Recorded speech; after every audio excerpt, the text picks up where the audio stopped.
جمعے کی نماز کے علاوہ نوافل، ہر سوچ ہر فکر جو اللہ اور اللہ کے محبوب کے ماننے والے ہیں وہ آج اللہ سے مانگ رہے ہوں گے. اور اب سے تھوڑے عرصے پہلے رمضان گزرا، امت 57 اسلامی ممالک، کوئی کم و بیش 2 ارب مسلمانوں نے دعائیں مانگی ہوں گی، لیکن آج لمحہ فکر یہ ہے کہ مسلمان کی دعا کیوں قبول نہیں ہو رہی. آج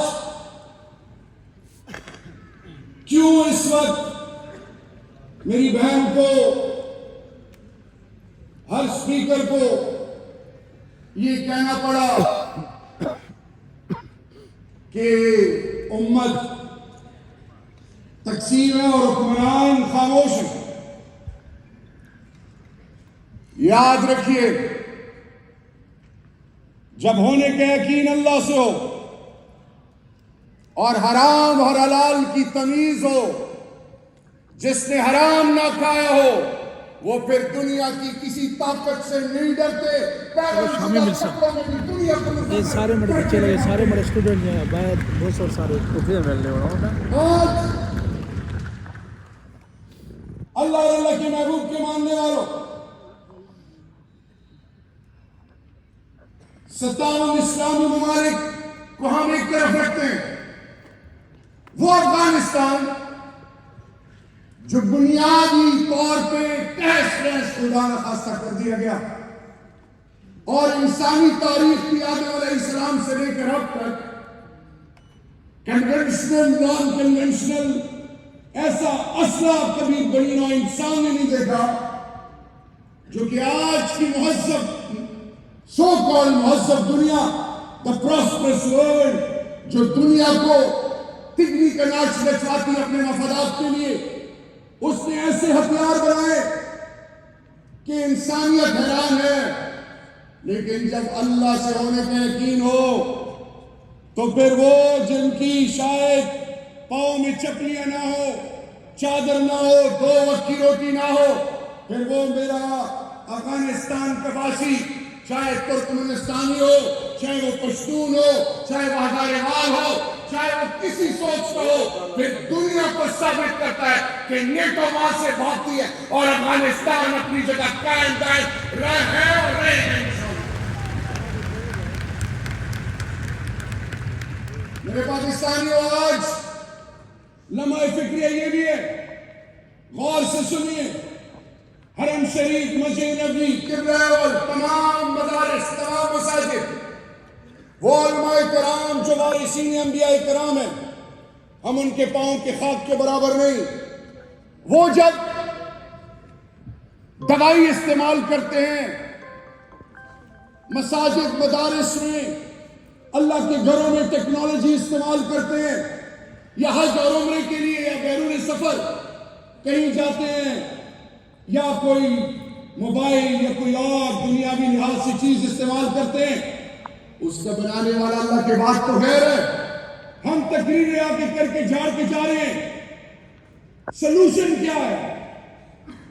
کیا وہ ایسی چیز ہونی چاہیے جس سے غزہ میں مسلمان کی عزت، انسانیت، کشمیر میں، رنگینیا میں، کرۂ ارض میں، چاہے وہ کالا ہو، کالے کا بیٹا کیوں نہ ہو، امریکہ میں اس کا کوئی گلا نہ گھونٹ سکے، کوئی کسی پر جبر نہ کر سکے، کوئی کسی کی تذلیل نہ کر سکے.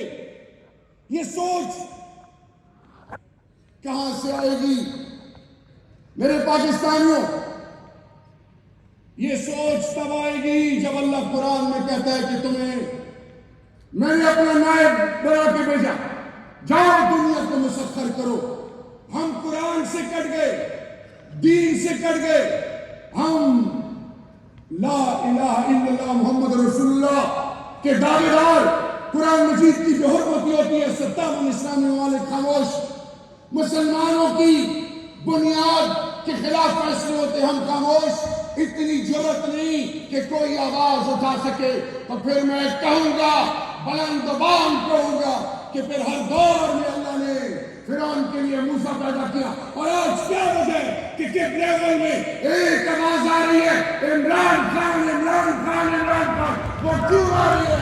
وہ کلمہ حق، وہ حق پر سچ کا دائی، وہ بلند زبان ایک بات کرتا ہے کہ انسانیت کی تسلیم نہیں ہونی چاہیے.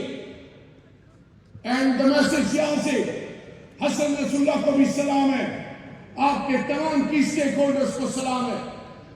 آج ہمیں اس بات پہ متفق ہونا ہوگا، یہاں سے میسج دینا ہوگا کہ ہم میں کوئی شیعہ نہیں، کوئی سنی نہیں، کوئی دیوبندی نہیں، کوئی بریلوی نہیں. ہم سارے اللہ اور اللہ کے محبوب کے ماننے والے ہیں، اور ہم انسانیت کے لیے سب کچھ قربان کر سکتے ہیں. تو in the end let me convey a message to the global کی powers.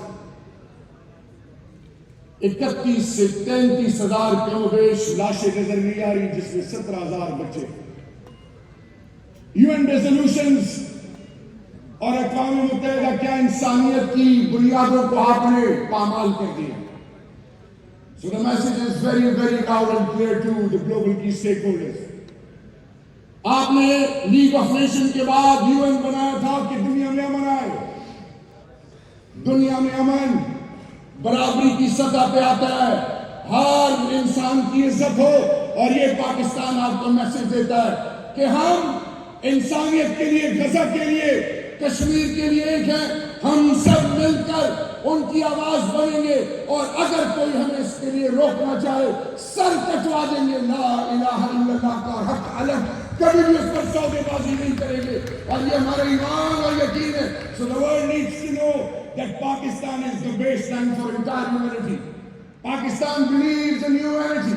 Pakistan will become the voice of the unheard, and all the key stakeholders are united, and we are united for that cause which the whole world has somehow compromised. Genocide in Gaza is a reality. ہمیں جاگنا ہوگا، ہمیں ان کی آواز بننا ہوگا، اپنے کردار سے، اپنے عمل سے، اپنے اخلاق سے. آؤ متحد ہو، آؤ ایک قوم بنے، آؤ ایک امت بنے، پھر دنیا آپ پہ فخر کرے گی، اور آنے والی نسلیں آپ سے سیکھیں گی.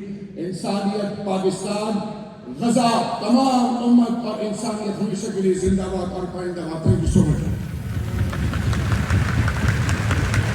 میں اسامہ صدر صاحب MNA مری کو یہاں مقبر دل کے تاجرائیوں سے خوش آمدید کہتا ہوں.